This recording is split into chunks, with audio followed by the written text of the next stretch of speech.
पण भागवत ऐकल्यानंतर होतं काय? क्रोधाग्नी दग्धा कुटिलाश्च कामी सप्ताह यज्ञेन कलौ पुनंदिते. या कलियुगामध्ये सुद्धा भागवत ऐकल्यानंतर कुटिल कामी कुणी असू द्या,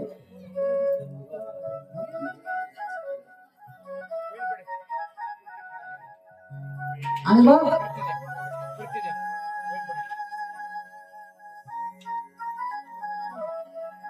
भगवान सुखदेव सांगतात, राजा हा प्रल्हादासारखा 3 मुलं झाली ना, एकही गाजीवर नाही. तपश्चर्येला हिरण्यकश्यपू गेलेला होता. अरे कया धुनो आता तरी ऐका. तुम्ही म्हणाल कयाधू का म्हणताय महाराजांना? कयाधू का म्हणताय? कयाधू म्हणण्याचं कारण नाही. कयाधू सुद्धा होणं काय भाग्याचं लक्षण आहे महाराज? साधारण नाही का? जिच्या उदरातून प्रल्हाद जन्माला यावा.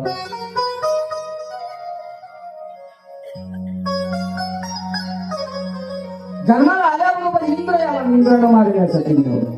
नारदाने सांगावं, ए इंद्रा याला नेऊ नको, कारण हा परमात्म्याचा भक्त आहे. म्हणून एक वाक्य सांगू.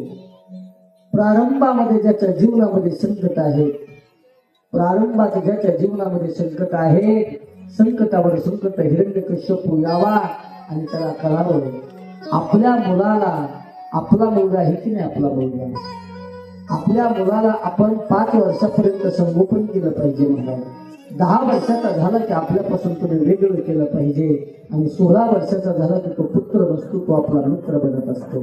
अरे बाबा, आजच्या काळामध्ये मुलं जन्माला येतात गड्या, पण मुलगा जन्माला येण्यासाठी पुण्य असावं लागतं. कया घुसायचं.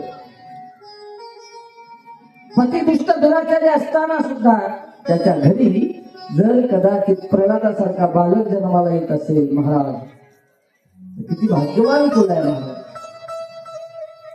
गर्भावर संस्कार कसे असावे लागतात? जशी गर्भावर संस्कार असतील तसा बालक जन्माला येतो. बालक जन्माला आला ज्याचं नाव होतं प्रल्हाद. राज्यकाल कारभार करणारा होता हिरण्यकश्यपू, पत्नी होती कयाधू. पण कयाधू आपल्या मुलाचा विरह सहन करत नव्हती. महाराज पती पुढे जाता येत नव्हतं. एक वाक्य बोलू तुम्हाला, कृष्ण चरित्र आपण ऐकणार आहात. आता सांगू तुम्हाला, यशोदेने 1 मिनिट सुद्धा कधी भगवान परमात्मा डोळ्याच्या समोरून वेगळा केला नव्हता. पण ज्या मायबापाने आम्हाला जन्म दिला त्याच मायबापाला आम्ही मोठे झाल्यानंतर विसरून जातो. म्हणून राहेरकर विनंती सांगतो, 1000 कथा ऐकून सुद्धा परिवर्तन होणार नाही. तुम्ही तुमच्या लेकराला एवढंच शिकवा. आणि तरुण मुलांना सांगतो बघा, आज मायबापाची जर तुम्ही सेवा केली तर उद्या तुमची लेकरं तुमची सेवा करतात. आधी सांगू, सुनांनो आज तुम्ही जर सासू सासऱ्याची सेवा नीट केली तर तुमची लेकरं बघायला गेली असते. लेकरांना शिकवण कधीच द्यायची नाही. आजीला दूध देऊ नको, दूध पे. आजी लई वाईट आहे हे ती ऐकून घेता. आता उद्या म्हणते आपल्या पोराली, माझी माय म्हणजे तुझी आजी लई तू होईल. आणि मला अशीच सांगत होती, जसं पेराल तसं उगवणार आहे ना मला, जसं पेराल तसं उगवल्याशिवाय राहत नाही. म्हणून वाक्य लक्षात ठेवायचं. कयाधू आहे का सांगतो तुम्हाला? अरे नाही तर रात्रंदिवस पडताय, काम करताय आपल्या लेकरांसाठी. मी तर तुम्हाला त्या दिवशीच बोललो, लेकरांना कमवून ठेवायचंच नाही, कमवायच्या लायकीचं बनायचं. कमवायच्या लायकीचं बनवून ठेवायचं. तुम्हाला माहिती आहे, मी खरं सांगतो महाराज, खरं पुण्याला होतो महाराज. मी पुण्याला असताना एके मेडिकलवर आम्ही उभारले. मेडिकलवर कथा कीर्तन झालं, आम्ही रिलॅक्स होत असताना एके मेडिकलवर खूप गर्दी होती. ऐकता मी तुमच्यासाठी बोलतोय. मेडिकलवर गेल्यानंतर गोळी घेऊन एक आजी रस्त्याच्या बाजूला उभारलेली होती. 60-65 वर्षाची म्हातारी होती, रोडच्या पलीकडे उभारलेली होती. आम्ही अनेक वेळा थांबलो, पण मेडिकलकडे बघायची पण येत नसायची, बघायची पण येत नसायची. आम्हाला लयच वेळ होता, अर्धा तास झाला तरी ती त्या मेडिकलकडे म्हातारी येत नव्हती, फक्त मेडिकलकडे बघत राहायची. आम्हाला काही जणांना वाटलं अरे बाबा आजीला यायचंय, पण मला असं वाटतं काहीतरी पीडा आहे, दुःख आहे, पण आजीकडे पैसे नसतील म्हणून तर थांबत नाही. आजी हळूहळू 2 पावलं आली, एकही मेडिकल पाशी माणूस नव्हता. त्यावेळेस त्या आजी मेडिकलच्या जवळ गेली. मेडिकलच्या जवळ गेली आणि तिने सांगितलं, अरे ए बाबा, मेडिकल वाल्याला सांगितलं, बाबा तुझ्याकडे गोळी आहे का रे? गोळी आहे. मेडिकल वाला म्हणला, आजी काय दुखतंय तुमचं, पैसे नाहीत का तुमच्याकडे? आजीला सांगितलं, गड्या 5 कोटीच्या बंगल्यात राहते रे. किती कोटीच्या? 5 कोटीच्या बंगल्यात राहते. 5 कोटीच्या बंगल्यात आहे. मग आजी तुमचं काय होतंय नेमकं, तुम्हाला काय हवंय? सकाळ मगापासून बघतो, तास 2 तास झालं तुम्ही तिथून पलीकडे राहून कोण पाहताय? ती म्हणत होती, गड्या मी फक्त वाट बघत होते तुझ्या मेडिकलची गर्दी केव्हा कमी होते, केव्हा कमी होते. त्याचं कारण होतं, आजी म्हणू लागली, दुखणंच असं आहे रे गड्या, दुखणंच असं आहे, कोणाला सांगू शकत नाही. आजी जवळ आली, मेडिकल वाला म्हणला, जी पैसे नसले तर काही हरकत नाही, पण मला सांगा काय दुखतंय तुमचं, कोणती गोळी हवी आहे, तुम्हाला सांगा कोणती गोळी हवी आहे. एक वाक्य सांगू, आजीचे डोळे दबदबले आणि तिने सांगितले, तुझ्या मेडिकल मध्ये जरी एक गोळी असली तर मला दे. मेडिकल वाला म्हणला, कोणती गोळी मा, कोणती गोळी? त्या आजीने सांगितलं, फक्त मला माझी मुलं आणि बाळ विसरायचे, तुझ्या मेडिकल मध्ये गोळी आहे का सांग. माझी लेकरं बाळ विसरायची गोळी तुझ्या मेडिकल मध्ये आहे का सांग. मेडिकल वाल्याचे डोळे दबदबले. त्याने सांगितलं, आजी काय बोलते, असलं काय बोलते तू? त्या आजीनं सांगितलं, खरं सांगू तुला? आजीनं सांगितलं, असं का बोलता तुम्ही? अरे हाडाची काळी केली, माझा पती लग्न झाल्यानंतर 7व्या वर्षी निघून गेला, म्हणजे मृत्युमुखी पडला, लेकरू जन्माला आलं, हाडाची काळी केली, सर्व कमवलं, मुलगा मोठा झाला, साधारण नाही, डॉक्टर झाला. डॉक्टर झाला यात नवल नाही. सुनबाई सुद्धा अमेरिकेची केली, अमेरिकेची जवळची नाही. मुलगा आला, लग्न करून लग्न केलं, 4 दिवस राहिला, जी गेलं ती वापस कधी आलाच नाही, आला नाही. या हाताकडे बघते रे बाबा, मी हाताकडे बघते, या हाताने तळ हाताने मी माझ्या लेकराला सांभाळलं, एवढं मोठं केलं रे मी, एवढं मोठं केलं. बाप नसताना बापाची कमी कधी माझ्या लेकराला येऊ दिली नाही, एवढं मोठं केलं मी. दोन्ही मेडिकल वाल्याचे सुद्धा दबदबले. आजीच्या जवळ गेला, आजीला सांगितलं, आजी माझ्या दुकानामध्ये सर्व गोळ्या मिळतात, आजी सर्व गोळ्या मिळतात, पण माणसं विसरायची गोळी माझ्या मेडिकल मध्ये मिळत नाही ना आजी. आजीच्या जवळ गेल्यानंतर आजीला जवळ केलं आणि आजीला सांगितलं, चिंता करू नका आजी, मी तुमचा मुलगा नाही, पण मुलगा मला समजा. खरं सांगू, मुलगा समजा म्हणणारे अनेक स्त्री असतील, पण मुलगा असतो ना.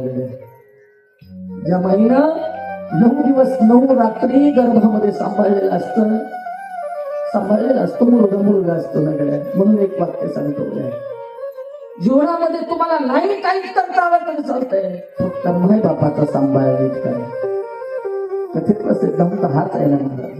का ध्रुव चरित्र ऐकायचंय, का प्रल्हाद चरित्र ऐकायचंय, नुसतं कथा ऐकायची म्हणून ऐकायची नाही ना महाराज. प्रल्हादजींचा विरह सहन होत नव्हता महाराज. मी सांगत असतो गड्या तुम्हाला, वाक्य माझं कळत असेल तर लक्षात राहू द्या. हम बड़े हो रहे हैं, तरुण पुराणो ऐकर, हम बड़े हो रहे हैं लेकिन माँ बाप बूढ़े हो रहे हैं. माझे गुरुदेव महाराज सांगायचे, आम्ही मोठे होते जरूर आहे, पण आमचे मायबाप म्हातारे होतात ना. जिचा पती निघून झाला, लहानपणीच लेकराचा वरद असतं डोक्यावरचा निघून जावा. रात्रंदिवस काम करणारी माय, रात्रंदिवस काम करते ना माय, एवढं काम करते गड्या. 10 जाग्यावरती धोतर फाटलेलं, 10 जाग्यावर साडी फाटलेली, काम करून करून करून करून. म्हणून सांगू तुम्हाला, माय झाल्याशिवाय माईची किंमत कळत नसते. बाप झाल्यानंतरच बापाची किंमत कळत असते. म्हणून वाक्य आहे, बाप व्हायला शिका, बाप बनायला शिका, माय बनायला शिका. मी सांगत असतो, मुलाबाळाला तुम्ही प्रेम द्यायला शिकलं पाहिजे महाराज, शिकलं पाहिजे ना. मायबाप आपल्या लेकरावर प्रेम करतात महाराज, पण एखादा मुलगा असा असतो की मायबापाची त्याला कदर असते. जसा ध्रुव आहे, जसा माझा प्रल्हाद आहे, प्रल्हाद जसा जगाचा जगनियंता माझा राम आहे. महाराज राहेर सारखा सत्ता असावा, यात्रा भरलेली असावी, शेजारच्या गावचं लेकरू म्हणावं, गावातली लेकरं राहेरला का हो, कुठे चालला रे, कुठे चालला रे. सर्व मित्र मंडळी गावातली म्हणावे, अरे राहेरला मोठा सप्ताह आहे, यात्रा भरते ना, तिथं यात्रा भरते ना, यात्रा पाहायला जायचंय. आई दररोज दुसऱ्याच्या घरची भांडी घासावी, दुसऱ्याच्या घरचं काम करावं, आणि सर्व श्रीमंताच्या घरची मित्रमंडळी यावी, श्रीमंताच्या घरची मित्रमंडळी यावी, आणि श्रीमंताच्या घरची मित्रमंडळी आल्यानंतर, श्रीमंताच्या घरची मित्रमंडळी आल्यानंतर ज्या वेळेस मित्रमंडळी त्या बाळूला म्हणू लागली, बाळू चालणार, बाळू चल. बाळू आईकडे गेला, रात्रीची वेळ होती, 10 जागेवर फिरळ फाटलेलं होतं साडीचं. टाइमपास म्हणून बोलत नाही, मी तुमच्यासाठी बोलतो ना. हे महिला मंडळ ऐका रे, 10 जागावर फाटलेलं होतं, आईचं दुखायलेलं होतं. कामाला गेलं, दुसऱ्या कामाला भांडी घासाय गेली तर खायला मिळत होतं. शिळा तुकडा एवढा होता. एक दिवस झाला आई कधी गेलीच नव्हती. बाळू जवळ आला आणि सांगितलं, मा अगं मित्र मंडळी म्हणताय का मा, हे मा मित्र मंडळी म्हणतायत भोजन आपल्याला यात्रेला राहेरला यात्रा आहे मा. अगं मोठा सप्ताह आहे ना, हनुमंतरायांच्या दरबारामध्ये एवढा मोठा सोहळा आहे, मलाही यात्रेला जाऊ दे ना, राहेरला जाऊ दे ना, राहेरला. आईला सांगितलं, मला जायला हरकत नाही, पण पैसे नाहीत ना. बालक हट्टाय महाराज, बालक हट्टाय. बालकाला सांगितलं, म्हणे काही कर्मा, काही कर्मा, पण मला मात्र एक काम कर्मा, मा मला 10 रुपये देणार. आईने 10 जाग्यावर 10 गाठी मारलेला 1 रुपये काढला. सकाळी लवकर मित्रमंडळी आली, बाळूला हात मारत होती. हे बाळू चलना रे, बाळू चलना बाळू. बाळू म्हणत होता, आता येतो रे. बाळू म्हणत होता, आता येतो रे. पण एक लक्षात राहू द्या, भगवान आपण सांगतो आपल्यावर कृपा आहे गड्या. जिथं चणे आहे तिथं दात नाही, आणि जिथं दात आहे तिथं चणे नाही. जिथं खायला भरपूर आहे पण तिथं खाणारे कोणीच नाही, आणि जिथं खाणारे भरपूर आहे तिथं खायला काहीच नाही ना, अशी अवस्था आहे महाराज. सकाळी आईनं पातेलं ठेवलं होतं चहा चुलीवरती, पातेलं ठेवलं. आईने सांगितलं, म्हणे बाळू जा जा, पण सकाळी काही खाल्लं नाही रे बाळू, रात्री उपाशी आहे, चहा ठेवून जा ना, चहा ठेवून जा. बाळू निघाला, मुलं दारातून हात मारत होते, बाळू चल लवकर, उशीर होतोय, कथा संपते, यात्रा भरते, आपल्याला राहायला जायचंय. धावत धावत बाळू गेला. आईनं चहा ठेवलेला होता. मुलांचा आवाज आला, आणि मुलांचा आवाज आल्याबरोबर आई धावत गेली. आता त्या पातेल्यातला चहा बाहेर पडणार तेवढ्यामध्ये आई धावत गेली, आणि आईनं हातानं पातेलं धरलं. आईच्या हाताला पातेलं चढ पोळलं महाराज, हाताला पोळलेलं, हाताला पोळत असलेलं पातेलं माझ्या बाळूनं बघितलं. आईनं तसंच कपात चहा वतावा, चहा कपातला चहा कपचित यावा, आणि तो कपचित आलेला चहा बाळू पीत होता. डोळे डबडबले बाळूचे. कमरेला 10 रुपये घातले, आणि कमरेला 10 रुपये घेऊन बाळू निघालेला होता. राहेरला आला, कथा ऐकली, यात्रेमध्ये फिरला. आता मात्र भोजन संपल्यानंतर मित्रमंडळी राहेरला आली होती.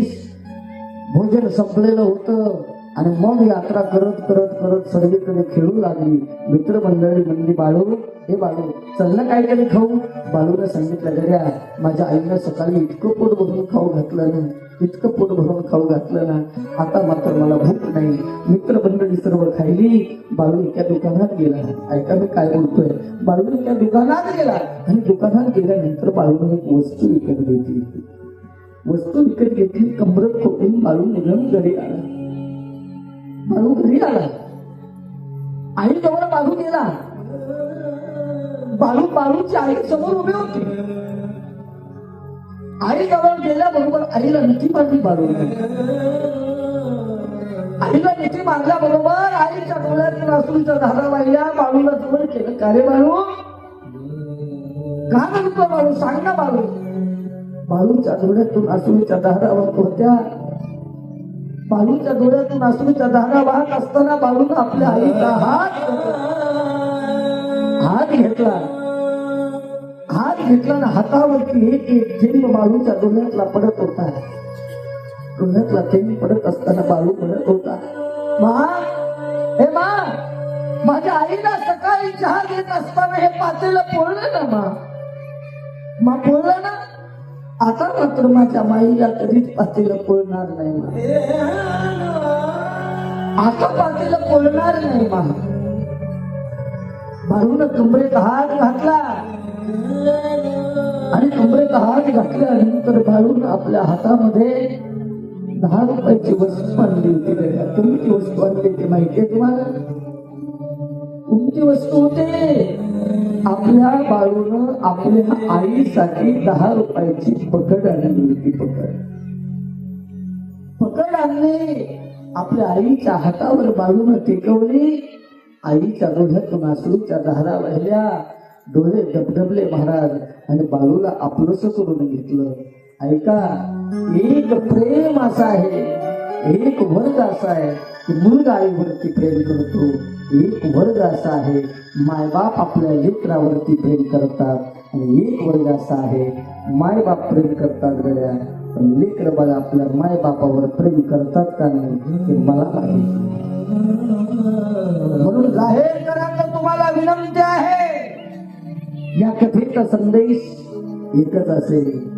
तरी किती कथा कित्येक वर्षाला ऐकताय मला माहित नाही गेल्या, पण फक्त आपल्या परिवारातल्या माणसाला आपलं म्हणायला शिका. आपलं म्हणायला शिका, माझे म्हणायला शिका. एकदा गेल्यानंतर तुम्हाला रडत बसून काही उपयोग नाही ना गड्या, काही उपयोग नाही ना. म्हणून आज मात्र या कया तुला मात्र डोळ्यातून अश्रूच्या धारा पहिल्या. का? माझ्या मुलाला पतीने गुरुकुल मध्ये टाकलं. गुरुकुल कुणाचं होतं महाराज? त्यांचंच गुरुकुल होतं ना. गुरुकुल त्यांचंच होतं, पण प्रल्हादजी मात्र कोणाचाही संबंध नव्हता महाराज. परमात्म्याचं ध्यान करायचे. एका वृक्षाखाली बसून देवाला विनंती करायची, प्रभू केव्हा भेटशील रे प्रभू, मला सांग ना केव्हा भेटशील. आता तुम्हाला भेटलं पाहिजेस ना देवा, आता तुम्हाला भेटला पाहिजेस रे गड्या, भेटला पाहिजेस. पण देव भेटायला तयार नाही. लक्षात नाही. अंतकरणातून केलेली साधना एक दिवस तुम्हाला त्याचं फळ मिळतं. ईश्वराशी ज्या दिवशी तुम्ही एकरूप होण्याचा प्रयत्न केला ना, ईश्वर तुम्हाला दर्शन दिल्याशिवाय राहत नाही महाराज. आज प्रल्हादजी देवाकडे विनंती करतात आणि देवाला म्हणतात, काय म्हणतात? हे प्रभू मुझे बताओ, आता मला तुझ्याकडे यायचंय ना देवा, यायचंय तुझ्याकडे यायचंय, पण 2:30 वाजले, आता लवकर यायचंय देवा. प्रल्हादजी देवाचं भजन करत होते आणि भजन करत करत करत करत महाराज बातमी कोणाला कळाली? कोणाला? गुरुकुल मध्ये कळाली. आणि गुरुकुल मध्ये कळाल्यानंतर राज दरबारामध्ये भरपूर दिवसांनी नेण्यासाठी योग होता. योग कोणता होता महाराज? आज मात्र दरबारात आणलं शंद आणि अमरक आहे. शंद आणि अमरक गुरु आहे. गुरुला विचारलं, सांगा काय अध्ययन केलंय आपण? अध्ययन केलं म्हटल्यानंतर यांनी उत्तर दिलं, काहीच अध्ययन नाही, मुलांना एकच गोष्ट शिकवली नाही. प्रल्हादा सांग काय शिकलास रे? त्याने सांगितलं, बाबा मी एकच शिकलो, हरि व्यापक सर्वत्र समान ईसावश्य विदम सर्वम यत्किंच जगत्याम जगत तेन गत्रेन भुंजिता मा हृदय कसं सिद्धन. परमात्मा चराचरामध्ये आहे बाबा, एवढंच तुम्ही काम केलं पाहिजे ना. म्हणून उत्तर आहे का भगवान शुद्धीजी राजा परीक्षितीला सांगतात, राजा ज्यावेळेस अनेक वेळा मारण्याचा प्रल्हादाला प्रयत्न कोणी केला? हिरण्यकश्यपू. हिरण्यकश्यपू प्रल्हादाचा कोण आहे? बाप आहे महाराज, बाप. बापानं मुलाला मारण्यासाठी केलेला प्रयत्न सुद्धा फलद्रूप झाला, निष्फळ झाला. का? त्याचं कारण आहे आता ऐका, जाको राखे साया मार न सके ना कोई, बाल ना बाका कर सके जो जगबैरी होय. जगाचा परमात्मा जर पाठीराखा देव असेल ना, तर महाराज जे कितीही वैरी असू द्या, चिंता करायची गरज नाही. भगवान सुखदेवजी सांगतात, गुरुकुलमध्ये आणलं आणि आणल्यानंतर शंडाने अमृताला प्रल्हादाला सांगितलं, पण आज मात्र प्रल्हादजी एकांतात जाऊन बसले. डोळ्यातून आसुरीच्या धारा प्रल्हादजीच्या वाहिल्या. मित्रमंडळी जवळ आली. मित्र कसे असावे लागतात लक्षात घ्या. दुःखात आणि सुखात सुद्धा आपलाच असतो तो खरा मित्र आहे मला. सुखामध्ये प्रत्येक जण असतं, पण दुःखात कोण आहे मला. आणि आमचंही तसंच आहे. दुःख झाल्यानंतर मंदिर आठवतं, सुख असल्यानंतर देव आठवतो का? सर्वच संपन्न असल्यानंतर देव आठवत कसं महाराज? आठवत नाही. उत्तपती आठवतात, देव आठवत नसतो. सुख काय माते से पडे जो हरी निधय से जाय. त्या सुखाला घेऊन काय करू मी? त्या सुखाला घेऊन काय करू मी? म्हणून उत्तर आहे का, भगवंताची कृपा आहे. प्रल्हादानं सांगितलं चिंता करायची गरज नाही, एकच काम करायचं. त्याने सांगितलं देवाचं भजन करू नको रे. त्याने सांगितलं माझं ऐका तुम्ही, एकदा भजनात तर मी होऊन तर बघा. एकदा चस्का लागला रे लागला या गोपीचंद. एकदा चस्का लागला ना, एकदा चस्का लागला की तुम्हाला चिंता करायची गरज नाही. कसा चस्का?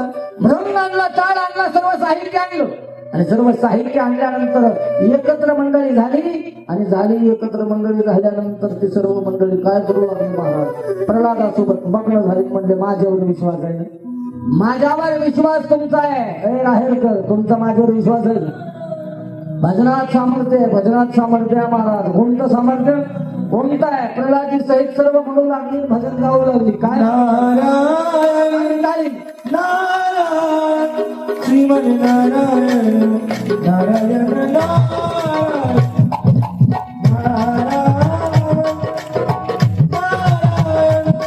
श्रीमन नारायण नारायण